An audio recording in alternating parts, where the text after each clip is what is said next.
examples of some of our clients using the recycled water to water their lawns. And this is the impact we're talking about, creation of many green spaces. Next slide, please. So in the next slide, we're going to look at the type of tanks that we do. Like I said previously, we only do underground tanks, and in the underground tanks, they're divided into 4 chambers. And so a client has the privilege of either constructing a masonry tank or a reinforced concrete tank. Usually, we advise depending on the end use of the client. If the client wants to use the top slab as a parking area, then we advise that they bring up a reinforced concrete tank. But if the end use is maybe landscaping, then there is no need of reinforcing the tank. We can go by the option of the masonry tank. In the next slide.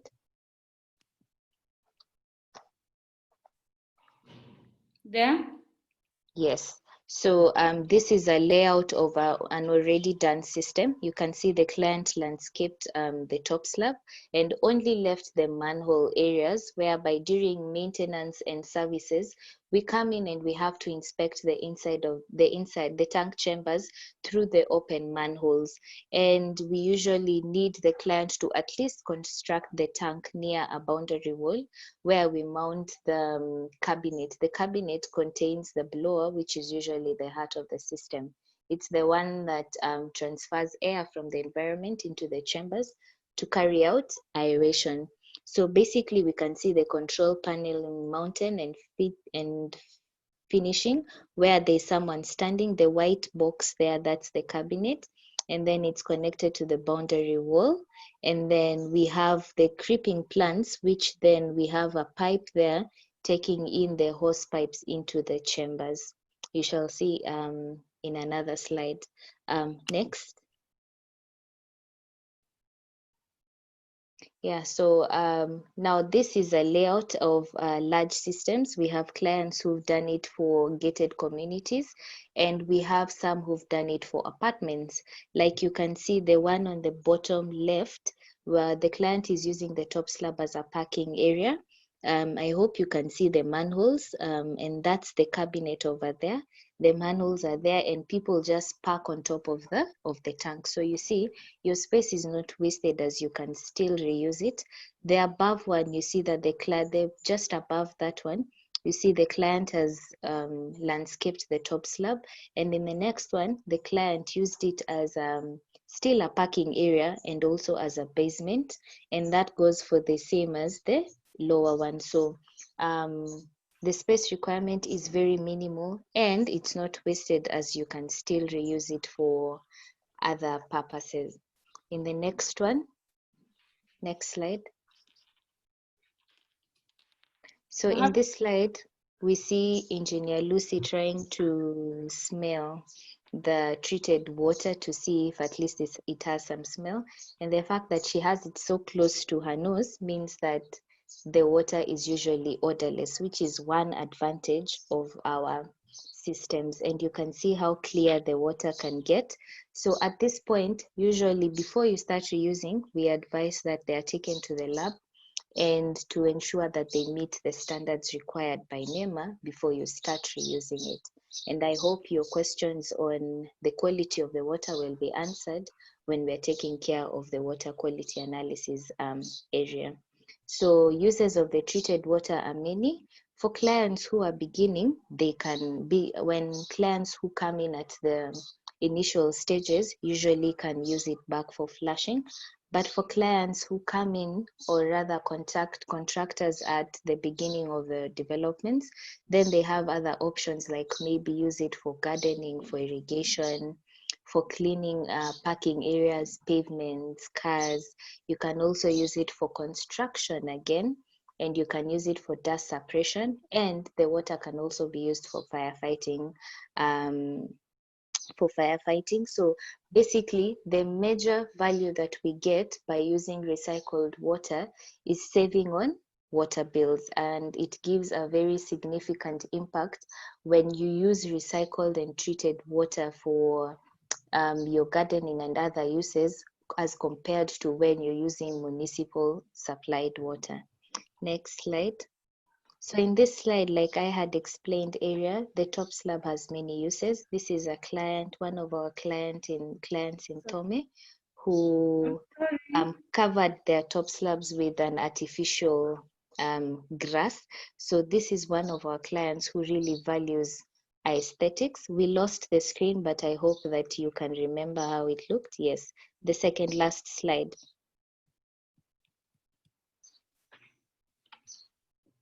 There? Yes, there. Yes. So you can see how beautiful the home looks. You still use the water, but then you don't have, for people who value aesthetics, you don't have to leave the manholes visible. You can still cover and still give your home the look that you intended for.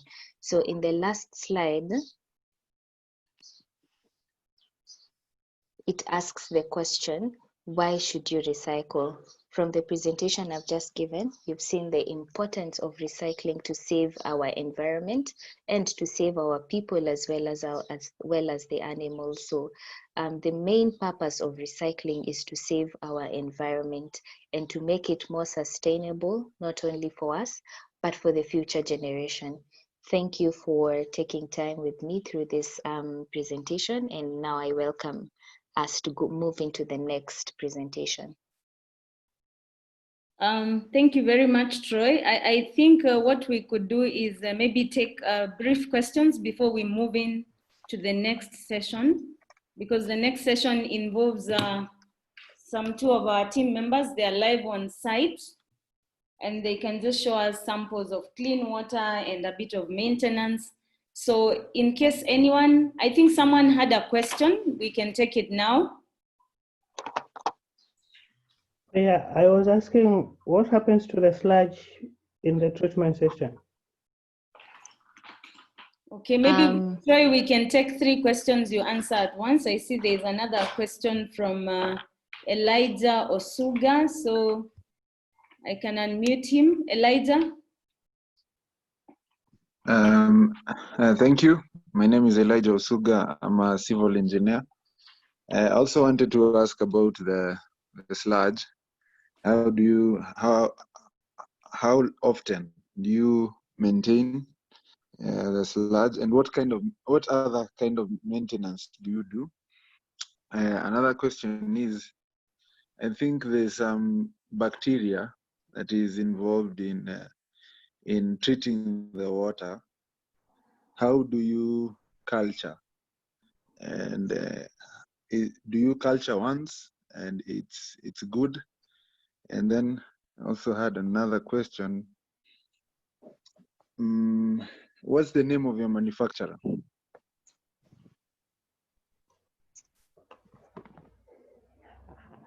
That's it.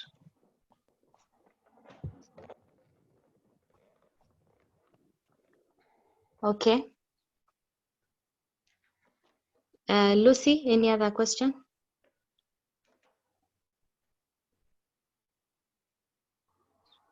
Hello, can you hear me? Hello? Okay. Anyone who can hear me, maybe raise your hand. We can hear you. Okay, sawa, thank you. So the first question is, how do we handle the sludge during the treatment? So basically the process is recycling, and even at the point of treatment, the sludge that is collected, usually if wastewater is 100%, you find that 95 to 97% of the wastewater usually is water, and only 3 to 2% is the sludge. So the sludge usually from the third chamber where the treatment happens, it's taken back into the first chamber, and then the process begins. So you find that recycling happens in all aspects, right from the sewage itself to the water, the end product, which is the water, and also the sludge. So accumulation usually especially for residential homes, is low, in that you can find maybe we may need the client to exhaust out the sludge after a period of 5 to 10 years, depending on not releasing maybe solid waste into the tanks. So we usually advise that clients really do not let in solid waste into the chambers, because the more we have the solid waste released into the chambers, then the rate of accumulation of the sludge is high. When it comes to for larger developments, maybe apartments, gated communities, usually you find that that cannot be controlled. So the rate of accumulation is usually high, and maybe the client may need to exhaust only once in a period of 0 to 5 years. The next question was, how do we culture the bacteria? So usually we do not culture the bacteria, we only let it grow on its own through the process of aeration. So after installation, and we do test run, we let in, test run is done using clean water before sewage starts coming in.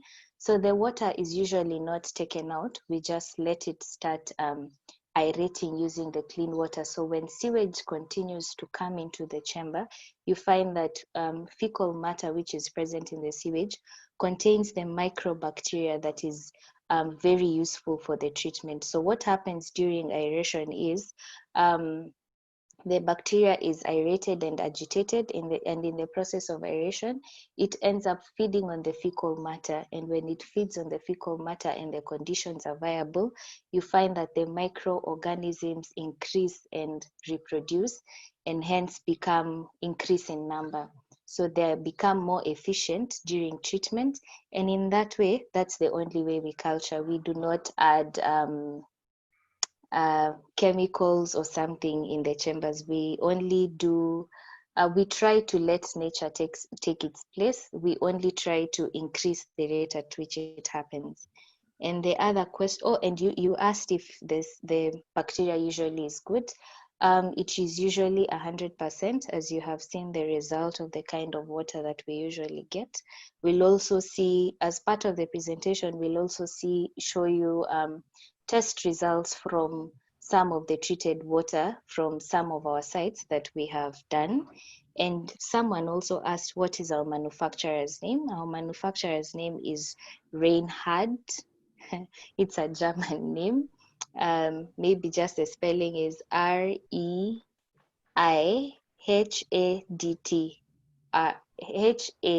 HARDT, Reinhard, but the product itself is called Climax.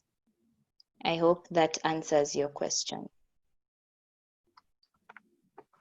Yeah, it does. Thank you very much. Any other question? Engineer Lucy, are you already back? Yes, I'm back. Unfortunately, today my internet is just so terrible, but I guess it went well. So Victor, Ciele, or Yugi, Noah, their hands were up. I hope they already asked. If we don't have any more questions, I think it's a good time to proceed to the live demo.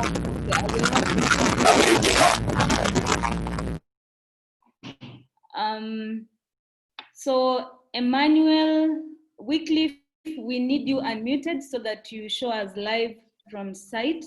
So participants, we want to show you something from site, from our members who are there doing some maintenance. Emmanuel, over to you, and Wycliffe.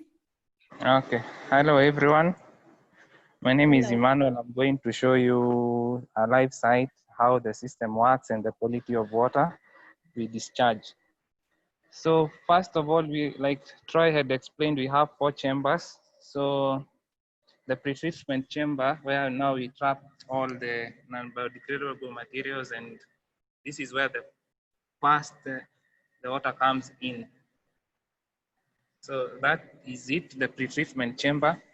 And then we have the number 2, which is the buffer chamber. The water has clarified a bit and we don't have a lot of the non-biodegradable materials in it. Then after that, we have the reactor chamber, the SPR. So as you can see, the water has sort of clarified and it's a bit brownish, but once we fetch, you will see the quality of water, or better yet, when we pump it out. So the next thing I'm going to show you is how the airlifts work.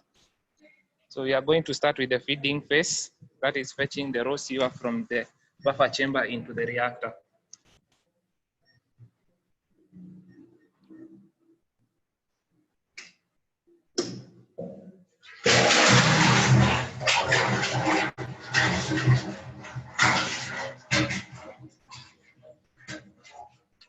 And now the next phase will be aeration, which is feeding the bacteria in the sewer to break down the biodegradable materials.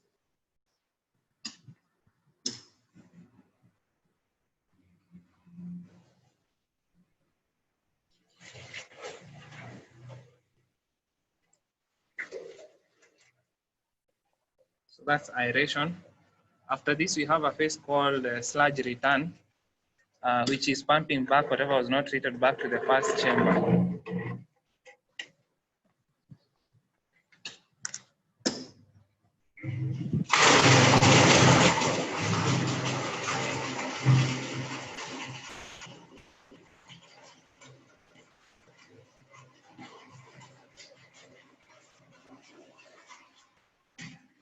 So next, I'm going to show you the clear water discharge.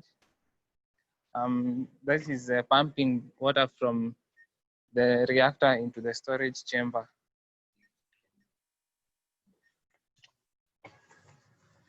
This is where also we pump the water out for use.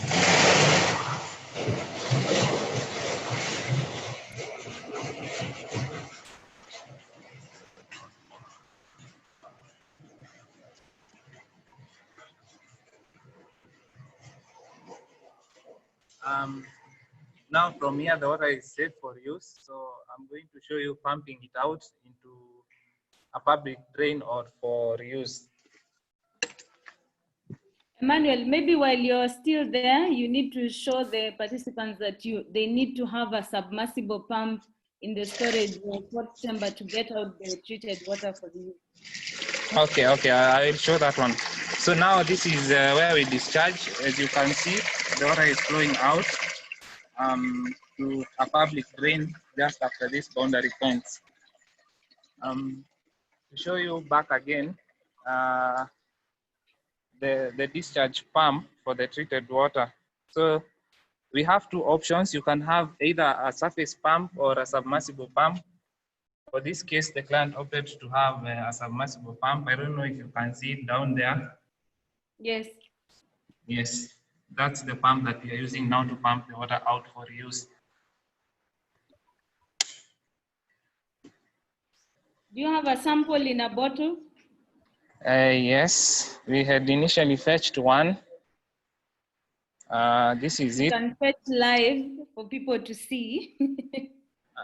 Better yet, I'm going to fetch a sample from the SBR and show you how it disintegrates. Just a minute. And show people the cabinet, the air blowers. Okay.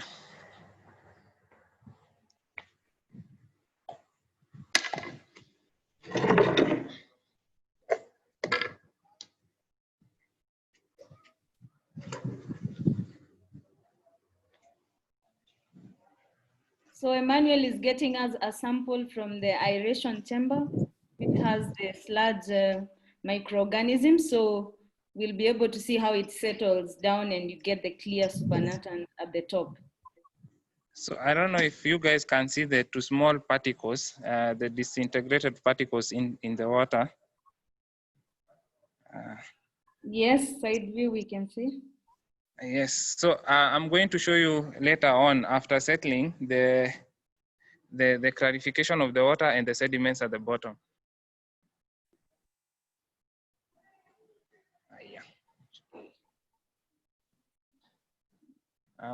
For the control unit, we have the PLC, the Programmable Logical Control Unit. From here is where we control all the treatment phases.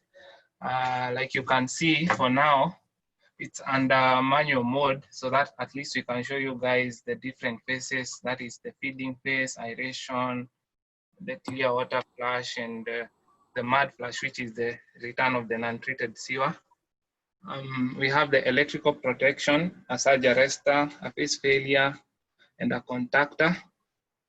And then we have the magnetic valves for the different phases. Red symbolizes feeding phase, yellow is for aeration, blue is for clear water flush, and green is for sludge return. This one is also controlled by a float switch, which is there. it's attached. And then now we have the air compressors. For this case, it's a bigger system serving 40 users. So we have 2 compressors. In terms of power consumption, one compressor is rated 215 watts. Yes.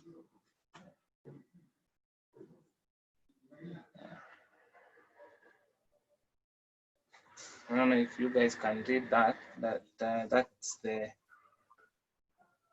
rating of the motor. Yes, it is visible. Okay. So I think that's it from our end, unless somebody has any questions. So participants, if anybody has a question, you can always raise your hand. I would like now, before we move on to the next presentation, we have one of our clients. I don't know if Mr. Charles Kebaso, if you can bring in your video, he can show us live from site how he has his system supported by solar, an inverter and a battery, which check in. I think mainly he runs his system on that more than on the grid. So Charles, can you hear me? Yes, Lucy, I can hear you.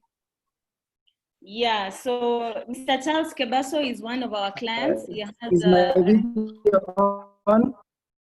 Yes, your video is on. We can see you. Please go ahead, Charles. So good afternoon, all.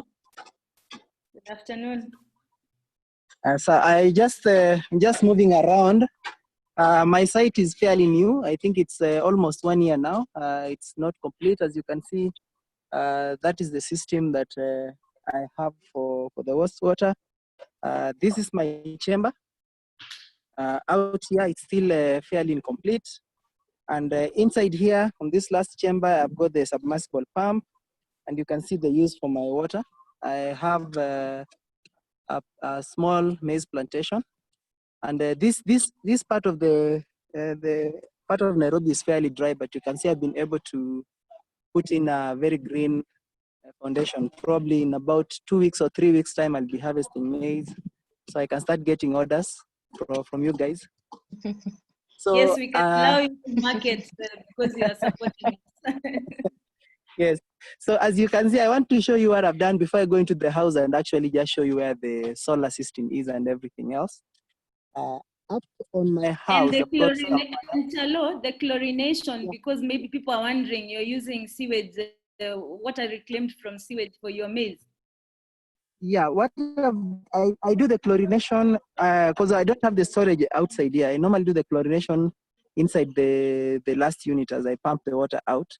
I'm planning to put in a tank so that I'm able to, actually this one, let me show you. What I do is, because I don't have a storage, I actually run my irrigation directly from the system. So from the house, and this is purely solar. Guys, as you can see, I don't have mains power here. Somebody was talking about the clarity of the water. This is the pipe that passes the water out, and you can see the water that comes out of my system is fairly clear. It's actually clear. I can't consume it. It has got a lot of nitrous, and that's why my plants are this green, as you can see. So all the units that I need to do for the coliforms, I deal with it on this last chamber as I get the water out. Obviously, when you're doing chlorination, you need to have retention time. So I don't want to put chlorination on the line directly into the plants because they'll get dry.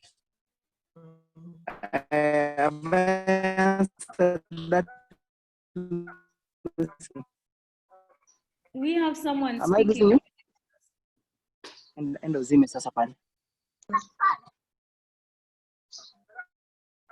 have I answered? No, I don't know. Was Sorry, Mr. somebody had a Ndungi question. asking a question? Mr. Ndungi? He's not clear. He's breaking. Is it me who is breaking or the person asking a question? The person asking a question.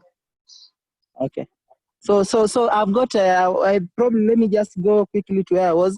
So for my site, I still haven't gotten the Kenya Power to bring in power. So I've got a small generator, which is a backup. I rarely use it. So I won't say much about it, but the same position that I'm putting the generator is the same position to which the Kenya Power is going to come in. So I've got two, obviously you can see here, This is the first chamber is for the KPLC. This is the ATS for the generator. It can be automated, but basically at the moment I'm fully using solar. So I'll take you into the house. So in the house, I've got a chamber. So here is where I've got my inverter. As you can see, we call it an OPTI-inverter. This inverter is able to take in, I don't know if my screen, are you able to see my screen? Which cut Yes. I'll go into. I've done the same setup on my laptop. And on this setup, as you can see, I just point, I take in 3 sources of power. This is the solar power. The one that is red at the moment because the generator is off. This would be the mains power vis-a-vis the generator's power. And then we've got a battery bank down here. And then what you're seeing at the end here is the loads. So as you can see right now, I'm getting the power directly from the panels straight into the loads. We cannot see the video. When I put in the power, sorry? Is that clear? Yes. Yeah. So you can see if I go to my left of this, I'm generating. At the moment, the PV input is about 245, but that's because I don't have any loads. Actually, 213 watts. I don't have any load, so I'll ask one of my kids to put on the lights. Chandy, near pump. So when they put on the pump, you'll see that the generation of my panels will go up because then it will just go in to support. Right now, my battery capacity is at 100%. So then I don't need to generate anything for use. But when the pump kicks in, the demand will increase and you'll actually see some spike that will go up on this line for the generation. Irrigation. And then the other thing is because the system consumes, actually what is on at the moment, if you can see on the loads, which is 180 watts, that's all that's coming from the TV in the house and the plant that's out here, the wastewater treatment plant. The consumption is so low that it can actually be supported by solar. So the only thing that you need to do is how to arrange your, you can actually now see, because I put on the pump and the pump is slightly big, the power that is being generated now is at 935 watts.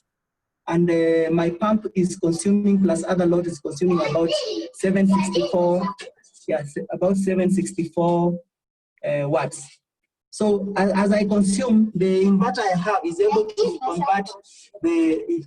convert solar directly from the sun and convert it straight into usable AC power for the loads that I have.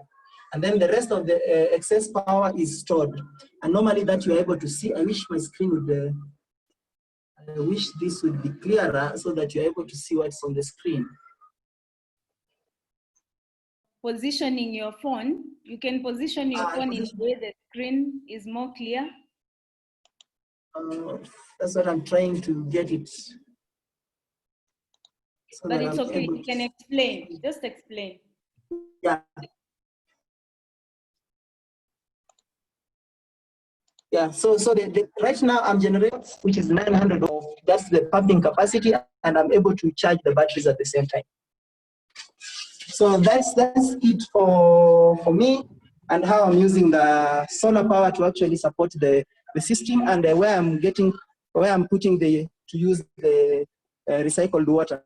So maybe in another time, maybe Lucy invites me in another webinar, probably another 3-6 months, my compound will be green because I'm planning to, this side of the compound, I want to do the lawns and everything, and obviously use the same water, so nothing goes to waste. That's amazing, amazing, Charles. Thank you very much. But before you go, Charles, I just want to see maybe there are questions. What I would like to let participants know is actually Charles Kebaso is a mechanical engineer. We studied together in the university, and he's a senior engineer at Davis and Shatcliffe. So that's why he's very well knowledgeable on how to fix a solar panel and inverter to support our system. So in case any of you wants our system and you would like to support it on solar, when we refer you to Davis again, you will find Charles there to help you in designing very well. So if anyone has a question to do with the solar support or anything, we can allow two so that we go to the presentation on water quality. Even the supply of the irrigation, even the irrigation system, we do the same. So all these are, I'm actually getting it in-house from Davis and Shatcliffe to use. The only thing I got from you outside Davis and Shatcliffe was the wastewater treatment. But that's a story for another day. Yeah, Davis and Shatcliffe is also our competition for wastewater treatment, but we served one of them. So we have Elijah and Ogalo, Stephen. I don't know whether these were your older hands or you have new questions. So I've asked, you can ask your questions if you are unmuted. Ogalo? Okay. This is Ogalo. One, I would like to congratulate Kebaso for the job well done. We can appreciate what the treatment is doing for him. But then now my question is, how frequently does it test the water that comes from the system that he uses for irrigation? Shall we take all the questions and then Chalo can answer all of them? Elijah, so how frequently do you test? That's one. Elijah?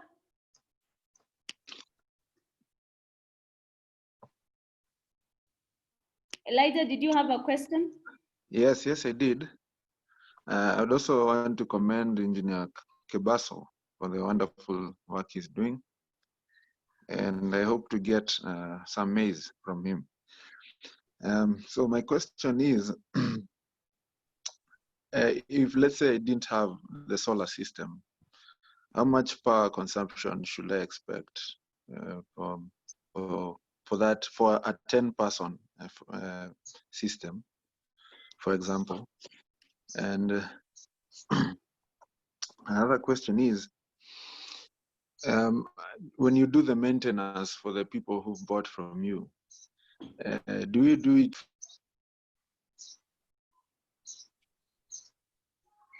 Oh, did I mute someone by mistake? There's an issue. Was disappeared. Sorry. Oh, can you hear me now? Did you hear my second question? Yeah, the second question, you said how much power you need. Would that would be Lucy to answer? Yeah, how much power? The other question was, if you guys do maintenance for the people who have bought from you, so do you do it for free or do you charge?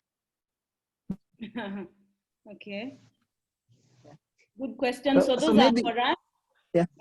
Yeah. So Lucy, maybe you can combine everything, even about testing. Like I said, I don't have an external storage. So whatever I'm getting from the system, which is clear, I just goes directly into.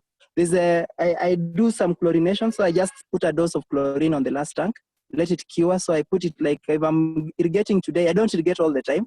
I irrigate twice. So the day before I put in chlorine, obviously the coliforms would go, and then the following day I would do the irrigation.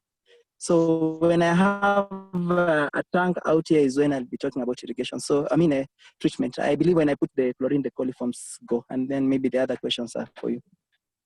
Okay, and maybe just to, thank you so much, Charles, for that live demo. So Eliza had asked about how often. So there are different options. There is the bare minimum requirement by WARMA and NEMA that every quarter you need to do a lab test. And so the lab tests come at a cost of about 10,000, depending on whether you go to Nairobi University lab or the WARMA lab. So in our maintenance contracts, because that will serve to answer the other question. Normally, after 1 year warranty, we give the client the option to subscribe to an annually renewable maintenance contract. For instance, somebody like Charles, the smallest system would, our annual maintenance contract is about 13,000 Kenya shillings per annum. And you get visits once every 6 months, and we respond to any emergency that you have. So in that time, we also remind the client that samples need to be taken to the lab at least every quarter.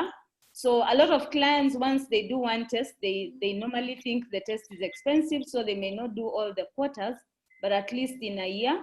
And it's good to meet that standard of every quarter. It's only that the price is a bit formidable. So I think most clients, when they see the first test was okay and the water is not smelly, it's clear, they get a bit comfortable, but the minimum requirement is once every quarter. The other option, you can have an automated inline real-time testing. It is also not very cheap, so you can just incorporate an automated inline testing. So every time, real-time, you are aware of the water quality of the system. So I have answered on maintenance. Of course, we cannot maintain for free. You saw I have a team of engineers, graduate engineers. We have transport, we have all the costs that come during when going to visit a site. So there's no way it can be free of charge, and that is covered under the annually renewable maintenance contract.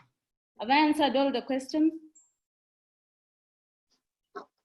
We had a hand from Victor Ciele. Maybe he can say whether he is answered or it was an old hand.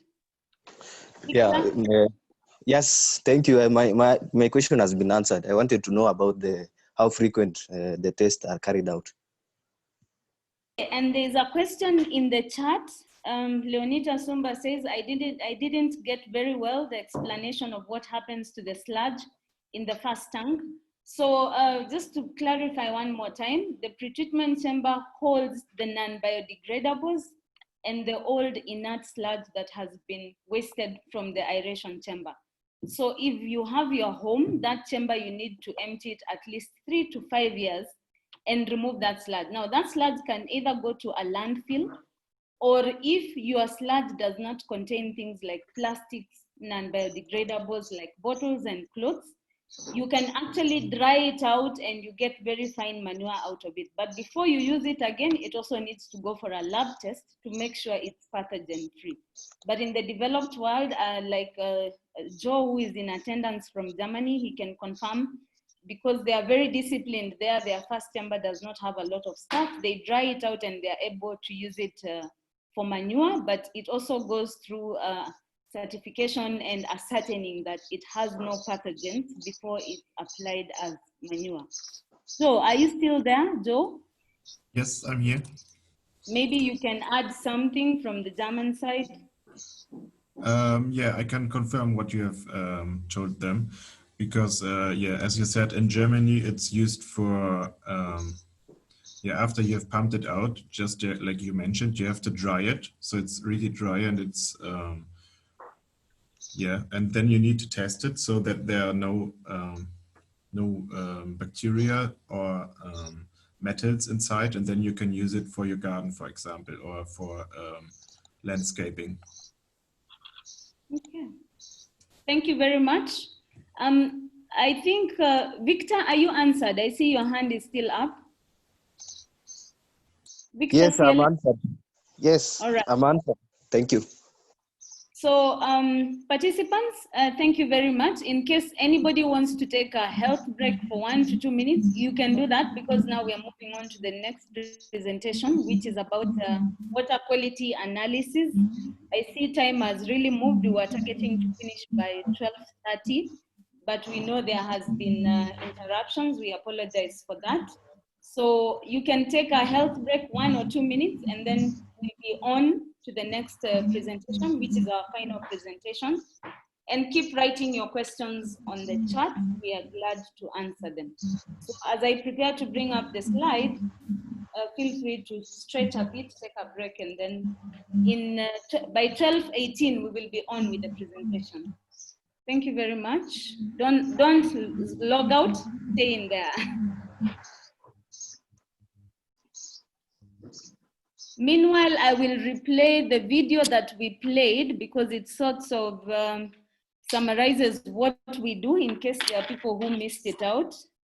So I will just play that video one more time as people take the break. Is it visible? Now, last week, Citizen TV ran an eye-opening feature in Nairobi. It showed images which showed the deplorable state of some of our main water bodies and the environmental and health risks they pose.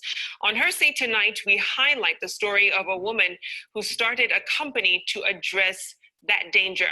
Lucy Wanjiku is a water engineer who recycles wastewater into a reusable resource, and here is her story. So here is the real stuff. Vicky might collapse. It's a stinky job, but someone's got to do it. For Lucy Wanjiku, waste has become a common sight in her job. She's a water engineer who started a company that uses German technology to recycle wastewater and turn it into a reusable resource for household use and even watering the grass. The shocking fact is that whatever we call sewage is 95% water. So if we just eliminate the 5%, that's the harmful bit, we get back 95% as water. And this water is good for lawns. People like Kenya Power would have a place where maybe we can recycle the massive volumes of sewage and use it to generate electricity. Lucy and her colleague Emmanuel are on a routine spot check at one of their clients' homes where they installed one of the systems supplied by her company, Ecocycle Limited. For the last 5 years, Lucy's company has been offering this service to its now over 100 clients. Our capital investment looks high, but when you look at what you're already spending to call the honeysucker to come and fetch out, like if one truck costs 10,000 and every month you're calling a truck, that's already 120,000. And in 3 years, you've already spent the same money that I would ask you to fix our system. And the benefit of ours would be you have green lawns throughout the year, you reduce your water intake if you take it back to flush toilets, so you cut down on your water intake by about 30%. Lucy specializes in on-site wastewater treatment and recycling for reuse technology, with experience of over 13 years in the automotive sector and the environmental engineering solutions sector. It's a journey she's happy she started after visiting Germany to see this technology in action. I've been lucky enough to have international trainings on the soft skills side. In Germany, I had a lot on international leadership, project management. I've been to the US again on the pitching side. So I try to do the same knowledge I have gained. I do in-house transfer, and then at least the job is more exciting. With about 30% of Kenya connected to the municipal sewerage system, Lucy has seen that challenge as an opportunity to cover the remaining 70% of the country with more systems like this. I would love to have a local setup where we are assembling the stuff here and we reduce the importation. And then one thing that we focus to work on is we're trying to cover the whole of Kenya. So as at the moment, I think we have like an installation at least in about 14 or 12 counties. So within the next 2 to 3 years, my dream is that every county has at least like one installation. So when we are selling to someone in Busia or in Mombasa or in Mandera, we don't have to bring them to Nairobi to come and see how it works, because when we are selling, seeing is believing, and it makes the embracing of the concept very easy.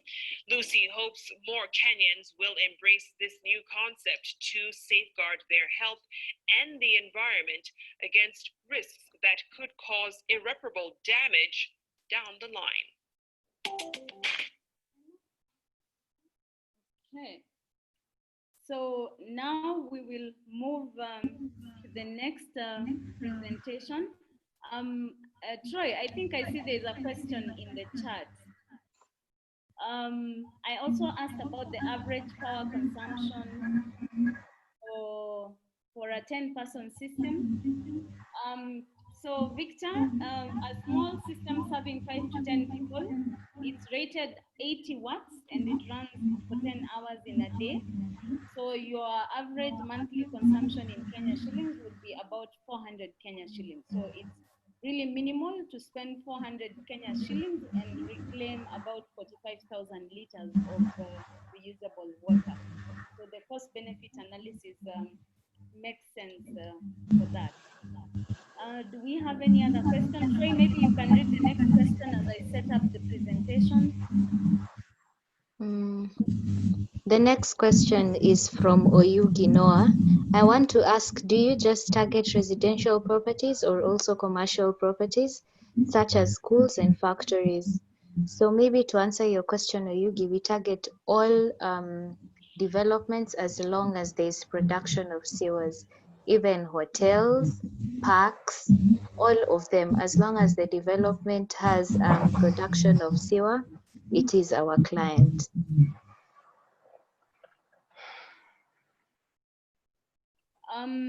So we will be going to our next presentation, which is about our treatment process and how the water quality is analyzed. So maybe I just want to give a disclaimer. We are not going into a detailed chemistry or biological class. We will try to keep it very basic. I know the civil engineers or the people in water quality analysis may have deeper in-depth knowledge, but we will really try to simplify it as we explain. Wycliffe, are you there? Yes, yes, I'm here. So I will allow my colleague Wycliffe, our environmental graduate engineer, to take us through. This is his forte, and then I will pick up midway as he does the presentation. So the first picture before Wycliffe goes in is the screen visible to everyone? Yes, it is. So we're just talking about Ecocycle wastewater treatment, and this first screen slideshow is just to show us the good journey of wastewater and the bad journey. So on the left is if we do not treat our wastewater, then we will be polluting the water bodies, the environment. But if we take wastewater through a journey of proper treatment and it leaves the systems very clean and safe, then we have a safe environment, we have happy ecosystems, our waters remain blue and clear and safe. So this is just a summarization of that concept. I will let Wycliffe go on. You ready? Yes, I'm ready. Thank you. Now, before I continue, just to show you, there's a video from my colleague that there's a water that we had fetched from the treatment chamber, the SBR, and the water's clarified. So is to show you the video, then I can continue. Okay, let me stop the share then. Okay. Emmanuel? Emmanuel.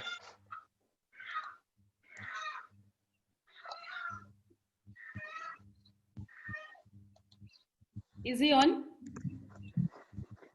Yes, it's on.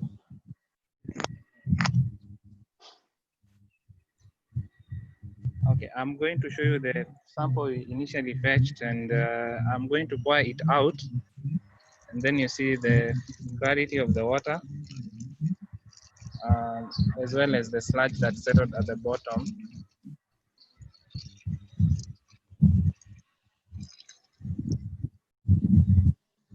Yeah, so that's how it looks like.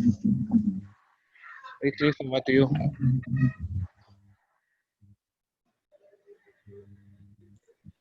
Yeah, that is it from Emmanuel. I hope all of you now saw how it works. So just to wait for Lucy to reshare the presentation. Is it there? Yeah, it's there now. Okay, take over. Okay, so now we start from what is wastewater stroke sewage. As Emmanuel was showing, you had seen what was contained in the first chamber. It was full of non-biodegradable and biodegradable materials. Now that's describe what a wastewater is. Wastewater is all the material that includes industrial liquid waste and sewage waste that is collected in settlements where people reside and is treated at treatment plants. Like in Kenya, we have the public sewer, those ones that are in Ruai. Some people have their own treatment plants like the one we were showing you for the ones in settlements. So as you can see from that picture, so now let's go to wastewater treatment. I think that's the next slide. So wastewater treatment is briefly what Emmanuel was again showing you guys of what the process takes place. Once the sewage comes into the first chamber, it gets treated and then you get a clean water. So it's a process that converts that water that is not useful, so that sewage that is not useful into something into water that can be discharged to the environment or can be reused for another purpose. It depends on what you want to use it for. From what you can see in the below diagram, it's simply a process of that describe how the wastewater is treated. Like in our system, the current system that we are using at Ecocycle, it describes the various treatment phases, which I think Troy had already illustrated to you guys to save on time. From the time the water gets into the pre-treatment chamber, it gets to the treatment phase, It goes to the settling phase where we have the, like what Emmanuel has just illustrated now. Once the water is treated, we have the clear water coming upwards and the sludge or the biodegradable settling at the bottom. So that at the end of that phase, it's usually take around 75 minutes. We have that water discharged into the clean water tank. And then from there, you can either discharge it into the environment or you can use it for other purposes, including maybe washing pavements, irrigation, or any other thing you want to use it for, apart from, I think, drinking, because for drinking water, it has to undergo a lot of process. With the next slide, yes. So wastewater contaminants. Why do we need to treat wastewater? Why can't we just discharge it into the environment like that? So first of all, wastewater suspended solids. What is the effect of these suspended solids if they are not treated, if they are not discharged into the aquatic, and if they just discharged that way into the aquatic environment? In the first picture that Lucy was sharing, you saw they were on the right side, there were sad animals who were affected by those substances. On the other side, the animals were happy. So if these things are, if these suspended solids are not removed from the wastewater, there's development of sludge deposits and anaerobic conditions when untreated water is discharged into the aquatic environment. And then number two, we have nutrients. We have the phosphorus and the nitrates. What's the effect of these nutrients if they are not treated or if they are not removed from the wastewater and then they're just discharged into the environment? So one, they lead to the growth of undesirable aquatic life. So when discharged in the excessive amounts into the land, they can also lead to the pollution of groundwater. Another one that we have biodegradable organics, or if some of you have heard of the biological oxygen demand. Now we all know that we all survive on oxygen to live. So if wastewater, they are microorganisms that feed on the oxygen. So the higher the number of microorganisms, the higher the amount they feed on this the dissolved oxygen in the wastewater. So once they feed on this dissolved oxygen in the wastewater, that means that the amount of oxygen remaining in the atmosphere will be way less. And what will that imply? It will imply that us who are living on the environment, or the other organisms that are surviving on the water bodies, such as fish and all those other ones, will find less oxygen to survive on. So just to read for you out, it consists of organics that can be utilized for food by naturally occurring microorganisms within a reasonable length of time. It's composed of principally of proteins, carbohydrates, fats, biodegradable organics, and are measured commonly in terms of the biological oxygen demand. So the way I was describing, biological oxygen demand is the quantity of oxygen that is required for oxidation of organic matter by bacterial action in the presence of oxygen. So the higher the demand of oxygen, the more the organic pollution. The less the oxygen is, and the less the oxygen is left to support life. So urban sewage commonly has a biological oxygen demand of around 500 milligram per liter. That's the unit of measuring the biological oxygen demand in water. So the other element that is present in the sewage stock wastewater is the pathogenic bacteria. Now, when the client was representing, he talked of the chlorination part. So once we get our water treated, they're usually those pathogenic bacteria that might be left in the water. So what do we do to them? We pass them through chlorination to kill those pathogenic bacteria. Examples of these pathogenic bacteria include Salmonella, Listeria, and E. coli. So if they are not treated, they can spread through water, air, soil, and also through physical contact. Most of them are harmful to us if let's assume now the people who are maybe feeding animals. Most people like feeding, taking their cows maybe to drink water from the river. So suppose that river has presence of sewage, untreated sewage. They'll definitely take these things in, or the heavy metals that are present. And once we feed on them, maybe they can last on their meat. And then once we feed on them, we'll get this thing into our system, which will affect us. Yes. So why should we treat wastewater? Maybe on the next slide.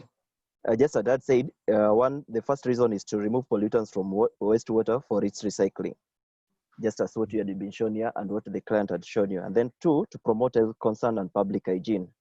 Recently, if you walk around Nairobi, if you've ever been to the Eastland sides mostly, you find there's a lot of sewer flowing just everywhere. Now, if you get into contact with those sewer and all those elements that I've mentioned, then definitely we'll get sick, and that's a health risk for us. And then we treat sewer to preserve the aquatic life and wildlife habitat, as you had shown in the first picture, and then to promote recreation and quality of life.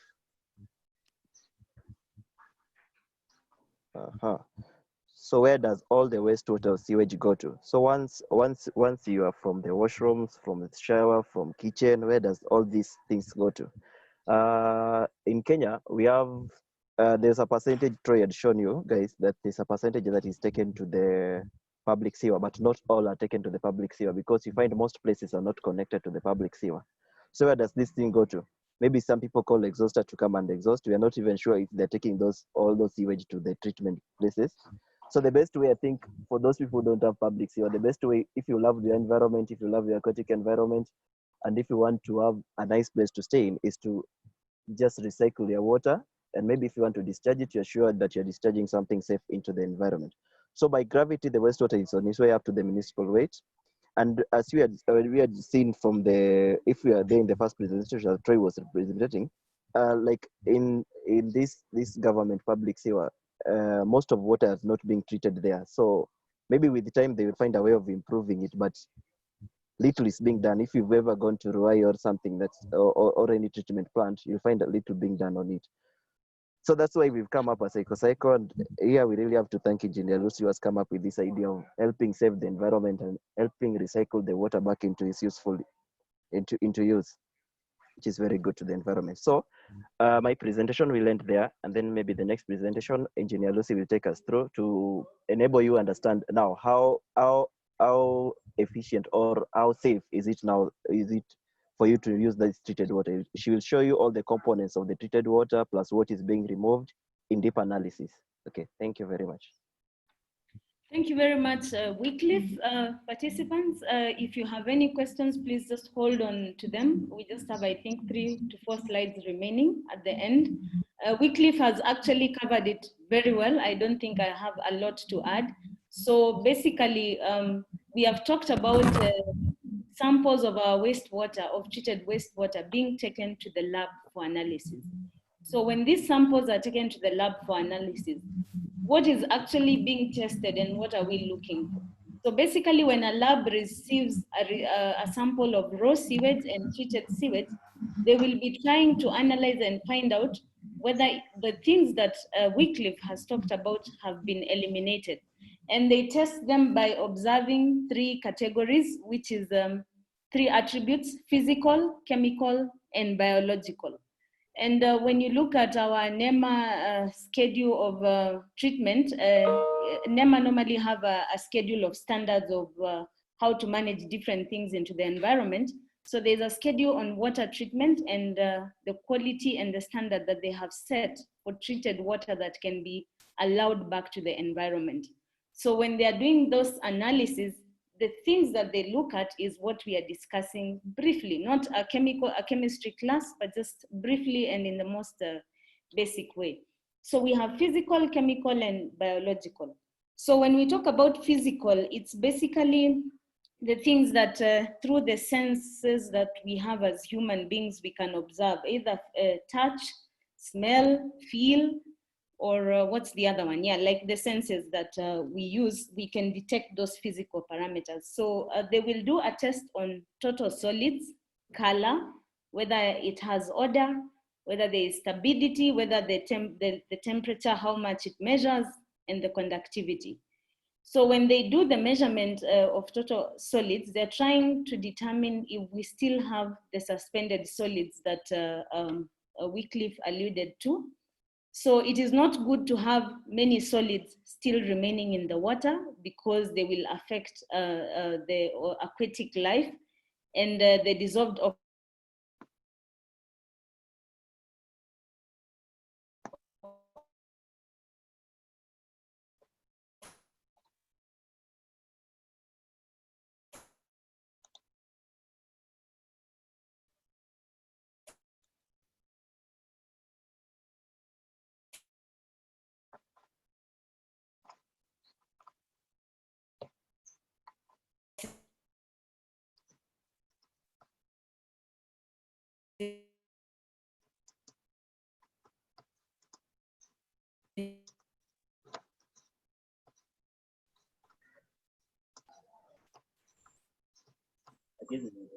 oxygen in water and going through water properly, then it means it still has suspended and colloidal residues still remaining in the water. So turbidity helps to show that the water does not have, does not have colloidal or residual suspended matter within itself. The temperature of water is also a critical item to be analyzed, because the higher or the lower the temperature affects the chemical reactions and the reaction rates of the treatment process. And also the temperature of water affects the aquatic life survival. Conductivity, again, it is the measure of the water being able to conduct electricity. So if the water is conducting electricity, it means there are a lot of dissolved ions within the water. And this is not good, because it may indicate the presence of heavy metals or ions. Pure water is not supposed to conduct electricity. So those are some of the physical parameters when analyzing water. Then we go to the chemical parameters. So chemical parameters, there's the analysis of the organic and inorganic matter. So when we talk about organic matter, it's anything that is natural and able to decay or is able to decompose, and it is mainly composed of organic compounds. And this would include fats, oils, greases, volatile organic compounds, agricultural constituents, and pesticides. So when the chemical analysis is being done for organic matter, the two parameters that are really critical when you take the water to the lab is the biological oxygen demand and the chemical oxygen demand. So Wycliffe had already highlighted biological oxygen demand defines the amount of oxygen that is used by organisms to break down organic matter. So if you take water to the lab and it is tested and it has high BOD, which is normally measured in milligrams per liter, then it means there's still presence of a lot of organic matter, and there will be a lot of depletion of oxygen from the environment as the water flows out in the environment to break down the organic matter. So the goal is to reduce biological oxygen demand as low as possible, so that as the water is moving around and getting to the aquatic environment, it does not deplete the dissolved oxygen. So BOD is actually one of the widest indicator of the organic quality of water. Secondly, we have the chemical oxygen demand. So it also involves measuring the oxygen required, but this is the total oxygen needed for both biodegradable and non-biodegradable organic matter. So the problem with the biological oxygen demand test, it requires 5 days, although it's very accurate. But with a chemical oxygen demand test, it can actually be out in about 3 hours. And so COD is the amount of oxygen required to chemically oxidize organic compounds in water. So again, if it is high, it's an indicator of the presence of high levels of both biodegradable and non-biodegradable organic matter. While we are still on the chemical parameters of water quality analysis, there is also the testing of inorganic matter or harmful chemicals that would be present in the water. So when we talk about inorganic matter, again, it's the opposite of organic. So it means something that cannot be broken down or decomposed. It's not animal, it's not vegetable, or it's a chemical compound that does not contain carbon. If you think as a chemist or a biologist, the definitions can be altered that. So the biggest example that we all know is the biggest pollutant in the world is plastic. Plastic is inorganic because it cannot be broken down organically, and it's not an organic matter. So when testing these chemical parameters that would involve inorganic matter, the test will look for things like nitrogen, phosphorus, sulfur, and the heavy metals.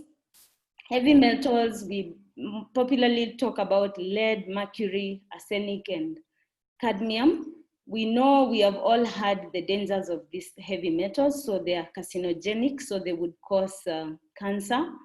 The presence of high nitrogen and high nitrates in water is actually the leading cause of the blue baby disease that we hear about when babies are born with the blue coloration because it indicates an indicator of low oxygen within the kid's blood.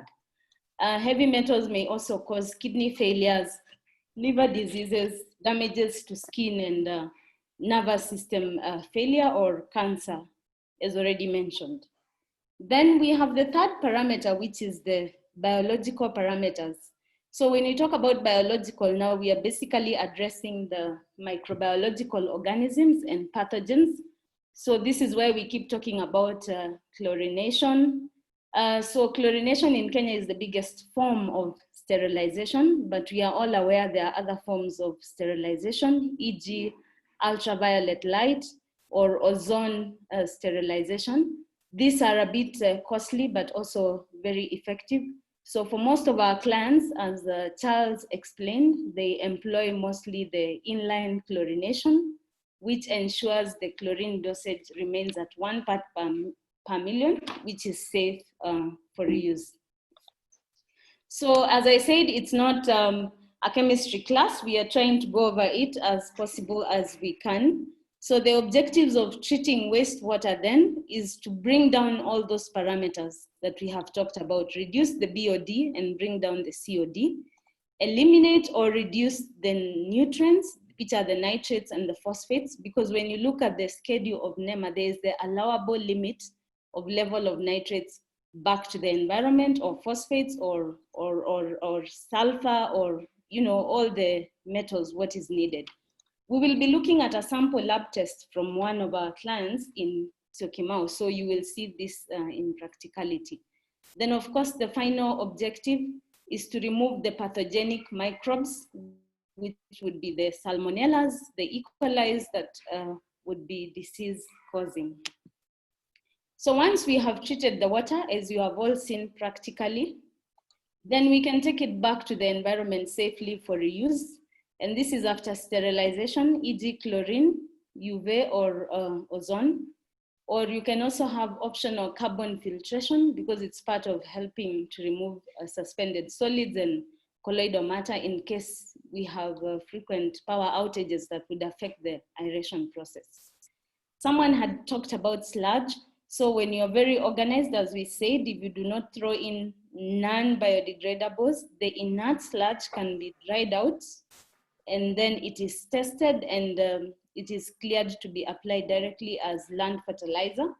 It can also be incinerated to generate a good fuel after drying. Maybe it can also be put into a biogas plant, and it can also be composted just to be reused as manure. So if we treat, it means we will take everything from our waste back to the environment safely and are able to reuse it for safe nature. We are able to reuse it for creating green spaces. And it is all in all a safe way of managing our wastewater. So this is again the last slide we had from the other presentation. Let us think of recycling, because we will stop the lakes of sewage that we see around. Like if you're driving around Bagadi when it rains, we know the obnoxious smell that is usually there. Nairobi River, if you talk to our parents, they'll tell you they used to swim in Nairobi River. Some of us who are born, we have never seen the clear color of Nairobi Dam or Nairobi River. So if we take this process of managing what we generate, I think we can really bring back Nairobi, the green sun in the green city in the sun. And basically all our rivers downstream will be safe by receiving safe treated water. So thank you very much. That brings us to the end of the presentation. We are ready for your questions because we've really stretched beyond 12:30. We can give 5 to 7 minutes for questions and then we can close.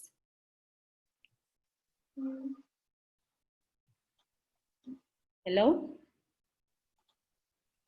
Hello. Do we have questions in the chat, or do we have people that have raised their hands?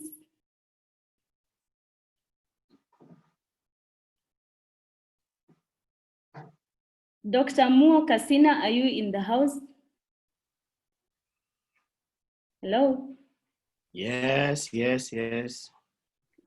this is a doctor who happens to be one of our clients, a doctor with the, is it Carlo or Kari, Maybe you can say something from your experience with the treatment plant at your home. Now that you're a scientist, you can also add more onto the quality. So thank you, engineer. We met in one of funny courses we participated, and in Germany. Yes. In Germany, actually, yes. Where exactly? Somewhere, a cold place, and and we were struggling back in Kenya. I was struggling with the sewage management in these residential places. And when she presented, I liked the idea. And when we came to Kenya, we organized, and she did a very excellent job with us. And we have been enjoying since then.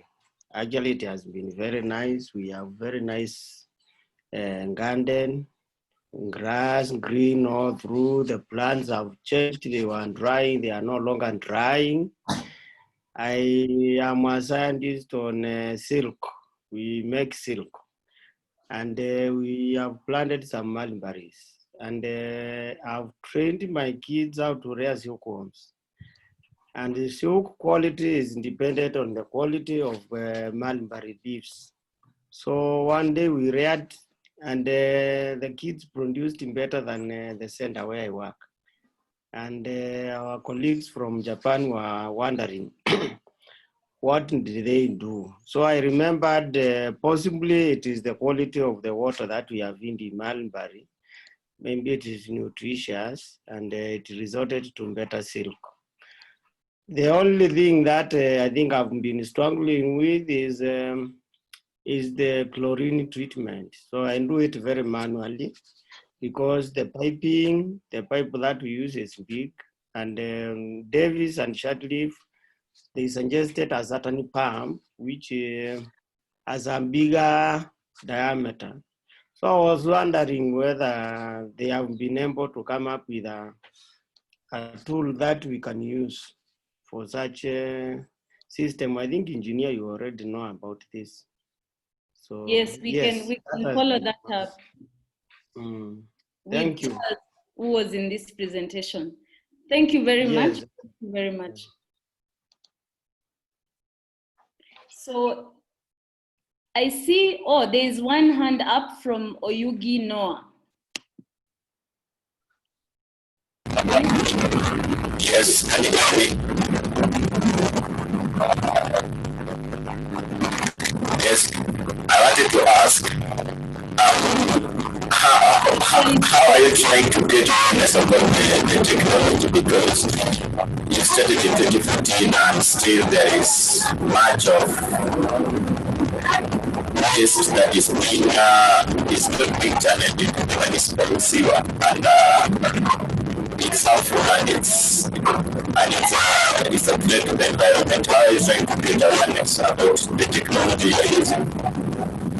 We are not getting it clear. Maybe you can take the question. Yes. We didn't get the question.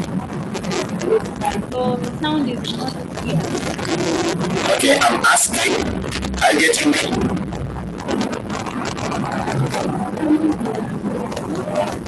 Are you getting me? Yes. Yes, I'm asking. Yes.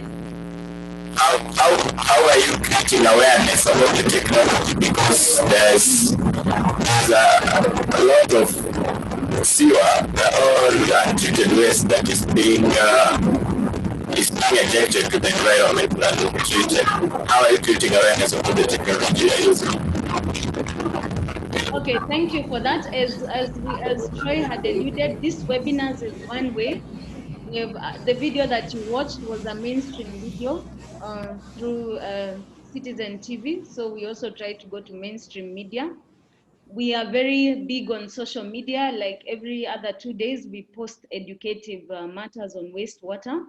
We also go around institutions in form of mentorship, like talking to final year students, although lately we have not done it very well. And then also presenting to different professional bodies, maybe like architects, engineers, people who are in the construction industry, even doctors, where we would find potential users. So basically, those are our channels of awareness creation. And having been in the industry since 2014, I think we have really tried, and yeah, we will keep pumping it up. Victor Ciele, we can take your question. Yes, if you can hear me well, I wanted to ask from your perspective, given the legal and the institutional framework that is in Kenya, how easy or how hard it is for someone like you, given experience, to install such a system, the Ecocycle system? Yeah. Sorry, you said how? How easy or how hard it is. We know you have to go through various departments to get licenses and all that. So I wanted to ask, given your experience, how easy or how hard it is to install such a system in your place? So as a client, the process that you have to go through? Yes, or yes. The company? Yeah. We know you have to maybe go through various departments, like the government asks for licenses and all that. I wanted to ask you from your perspective or from your experience, how, as in, is it easy in terms of policy? Okay, so the one thing that as Ecocycle we have done is to make sure we are listed with the NEMA, and we'll keep updating that by sharing lab results from our samples. Although NEMA itself is also supposed to go around randomly doing checks from systems that have been installed. So that's one way of regulating. Whether they do it effectively or not is a question to be asked to them. But as a company, we strive to keep communicating with them and sharing, because when we started, we had to get listed as a provider by providing all our details and submitting sample lab tests from some of the machines, both from where the machine was coming from in Germany, and later when we did our own installations here. Now, for the client, if you have recycled wastewater and you don't need it and you cannot finish it within your compound, then it means you would be discharging it out to the environment. So you need a permit called a discharge permit. So this discharge permit, depending on whether your water is going to a river or just to the open environment, you will get it from NEMA. But if you're discharging to a water body, if it ends up into a water body directly, you will need a discharge permit both from NEMA and both from WARMA. So the challenge I would say to that is those things come at a cost. And before you can get the discharge permit, even as Ecocycle, once we have given you the lab results, because when we switch on your machine, the first lab test we do for free during warranty. So you are supposed to submit that lab test to NEMA, and then you are supposed to engage an environmental impact assessment expert to give a discharge report, discharge permit application report accompanied with the lab results, and you make a payment to the either one or two bodies depending on where you're discharging, and then you get the discharge permit. So the challenge there is the cost, because again, that permit I think is supposed to be renewed annually and it comes at a cost. And then you need to stick to the quarterly lab test of the samples. So the cost is what might be prohibiting, but the process is very clear. Then what again might be a challenge is WARMA and NEMA do not necessarily do random checks 100% on all systems, wastewater management systems, but rather they react to the systems that the public has raised a concern on. I don't know if I have answered you, Victor. Yes, you have answered quite clearly. Thank you. So, do we have a question from the chat? People are asking for the slides. Okay, we will share some educative material after the presentation, of course, to the people who are registered. So that's not a problem. There is one last comment. Can Ecocycle provide a need-based maintenance option as opposed to annual contracts, especially for households? Average of 1,000 monthly, translating to the 13K annual cost, is not encouraging in my view. So Caroline, thank you for your concern. If someone is not willing to pay for the maintenance contract, then when you call us, we will charge you a fee. We call it the service call fee. To me, to be honest, 1,000 is not prohibitive because we bare minimum, we will respond to you twice in a year, which is 5,000 per visit. And if you have any other emergency call and call us in the year, we will come at free. So if we are being honest to ourselves, we have our team of engineers, we have fuel, we have man hours that are spent. So I think it's time Kenyans stop just looking at money for the money, but rather for the quality of service that is offered. But it is quite bare minimum based on our level and standard of service. So Joe, are you still there? Or my teammates, if you have something to add? Yes, I'm still here. You can give us a parting shot. To the cost of the maintenance. Maybe you can tell them how much it costs in Germany. In Kenya, it's just 130 euros per year. Maybe you can tell them that is one visit in an hour in Germany. Yeah, okay. So yeah, in Germany, it's given by law that you need to test your plants twice a year. So like Lucy has mentioned, every 6 months. And in Germany, it's, yeah, just like I said, given by law. And also it's about 100 euro per maintenance. So you are paying about 200 euro. I think it's about 20,000 Kenyan shilling, right? Mm-hmm. Or a little bit more. Yeah, around that. Yeah. Okay. And this is just for the smaller plants, like up to 50%. Every plant in Germany above this level, like above 50%, needs to do a maintenance every month.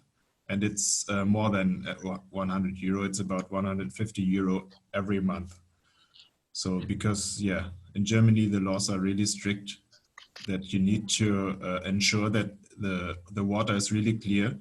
Also, just like Lucy mentioned, if you're not willing to pay the maintenance, you cannot be 100% sure that your plant is running as it should be. And if you're using it for irrigation, I would always advise to do the maintenance twice a year. Okay, thank you very much, Joe. You're welcome. People from my team, Troy, Wycliffe, any parting shots so that we can bid the bye-bye to the participants?